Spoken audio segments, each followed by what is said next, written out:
I let ChatGPT plan our freezer meals to see if this would make my life easier as a working mom or if it would be a total fail. In this video, I'll show you exactly how I did it, what worked, what didn't, and if I'd do it again. Plus, stick around to see the one extra thing I prepped that's making breakfast way easier on busy mornings. My friend made us a bunch of freezer meals for those early postpartum days, and they were an absolute lifesaver. So she's coming over today to help me prep another batch now that I'm heading back to work. Let's see how much we can get done in the next couple of hours. I started off by telling it that we love Mexican food, Italian food, and Chinese food, and it gave me 2 recipes for each of those categories. I refined those from there based off of our preferences. I'm gonna start with the Mexican recipes and the Chinese recipes. So we are going to today we're gonna be doing chicken fajitas, beef barbacoa, teriyaki chicken. Yeah, we're gonna start with those 3 today. I picked up the chicken and the beef from Costco along with all the veggies that we need. I chopped up all of the peppers yesterday, and then I chopped up the onions this morning based on what we needed. I absolutely love this little chopper thing. If you don't have one, you can find it on Amazon. I'll include a link below in this description, but it is super helpful and saves a ton of time. And you know that we're using this crushed garlic from Trader Joe's because nobody's got time to mince that much garlic.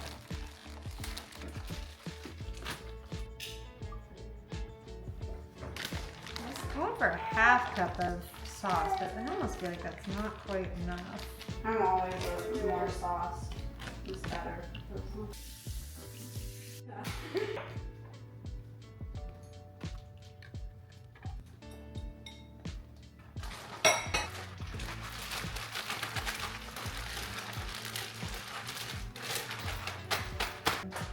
All right, so we ended up with 6 Instapot dinners ready for the freezer, and now we're moving on to breakfast. We decided on burritos because they're easy to throw in the microwave and eat in the car on those mornings when we're running late, which, let's be honest, is most mornings. Getting my toddler to school and myself to work means sitting down for a family breakfast on weekdays just isn't realistic right now. The best part is you can totally customize these. Today we used eggs, sausage, peppers and onions, cheese, taco sauce, and hash browns.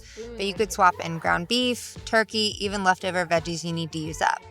When you roll them up, wrap them in foil, and toss them in the freezer bag, they'll last for weeks. Then just pop one in the microwave before you head out the door. And I feel like it goes without saying, but yes, make sure to take the foil off first. These will be a lifesaver, making breakfast one less thing to think about in the morning rush. 3 weeks later. Okay, it's been a few weeks since we prepped these meals. We're making the last one tonight, and I'm here to tell you that this has been an absolute game changer logistically and has made the transition back to work so much easier. The meals are delicious, and I've been able to get them on the table in about an hour from when I get home from work.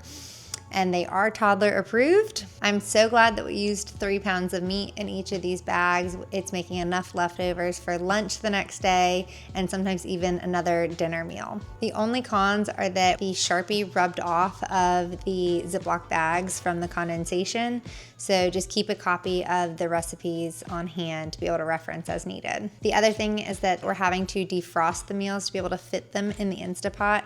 So I would say to either put them in the refrigerator the night before or just run them under warm water to be able to break them up and get them into the Instapot. I will definitely be using ChatGPT to brainstorm some additional recipes and batch prepping these Instapot meals again. If you're also looking to save some time by batch prepping these freezer meals, click the link in the description to steal my ChatGPT prompt and get a copy of the recipes and the checklist that I use to prep this batch of meals. Thanks for watching, and if you want to stick around or if you have any interest in starting your own YouTube channel, check out this video where I talk about what it's really like starting YouTube in your 30s.